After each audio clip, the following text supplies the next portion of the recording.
பகவான் ஒளிமுகம் காண அங்கு கற்பக தருவின் நெற்றியில் மலரும் சூரிய பகவான் ஒளிமுகம் காண அங்கு கற்பக தருவின் நெற்றியில் மலரும் இருளை விலக்கி உலகை எழுப்பும் ஞாயிறு அங்கே குடியிருப்பான் அவன் ஆனை முகத்தனின் அடியவர் மனத்தில் ஒளியாய் வந்து கொலுவிருப்பான்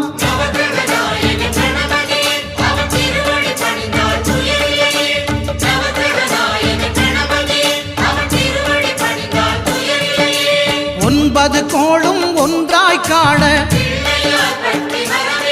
அங்கு கற்பகம் என்னும் கடவுளின் மெய்யில்